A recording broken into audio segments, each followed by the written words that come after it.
আসসালামু আলাইকুম। আপনারা সবাই কেমন আছেন? আশা করি ভালো আছেন। আমি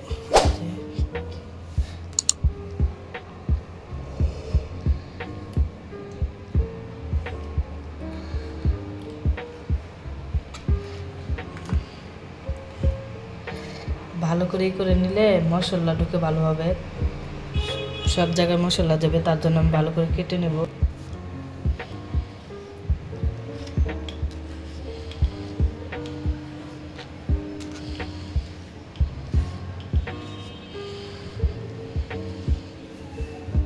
এক টেবিল চামচ লবণ দিয়ে দেব, দিয়ে ভালো করে মেখে নেব।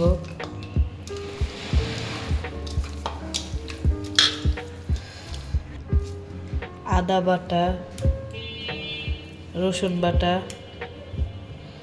জিরা বাটা সব কিছু দিয়ে মিশিয়ে নেব।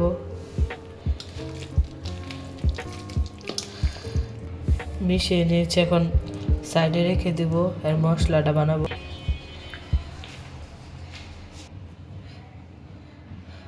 হলুদের ফাঁকি দেব 1 টেবিল চামচ, মরিচের ফাঁকি দেব 1 টেবিল চামচ, কালো গোলমরিচের গুঁড়ো দিয়ে দেব এই যে সামান্য পরিমাণের, এলাচ দারচিনি ফাঁকি দিয়ে দেব, গুঁড়ো দুধ দিয়ে দেব, সয়া সস দিয়ে দেব। এই যে আমি এই সয়া সসটা দিয়েছি। টমেটো সস দিয়ে দেব অল্প, লেবুর রস দিয়ে দেব। আমি এখানে লবণ দেব না, কারণ সয়া সসের মধ্যে লবণ থাকে, তারপরে ম্যারিনেট করছি ওখানে লবণ দিয়েছি চিকেনের মধ্যে, তার জন্য আমি এখানে লবণ দেব না। ভালো করে মিশিয়ে নেব। ভালো করে মিশিয়ে নিয়েছি, চিকেনের মধ্যে এখন দিয়ে দেব এই মশলাগুলো।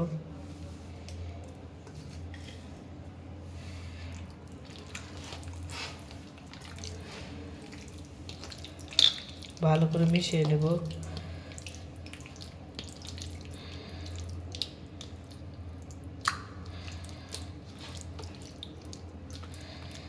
ভালো করে যাতে ভিতরে ঢুকে।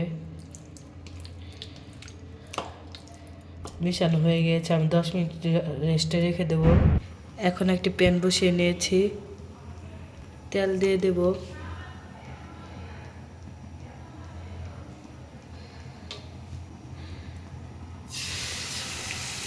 বিসমিল্লাহির রহমানির রহিম।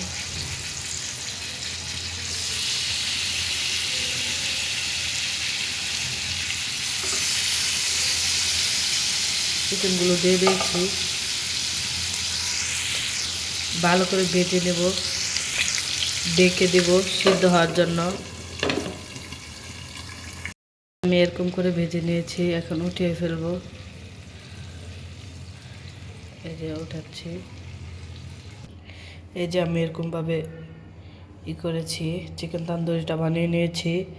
খেতে খুবই মজা ছিল।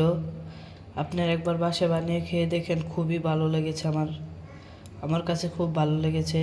আশা করি আপনারা বানালে আপনাদের কাছেও ভালো লাগবে, ঠিক এভাবে বানিয়ে নেবেন। তো সবাই ভালো থাকেন। আল্লাহ হাফেজ।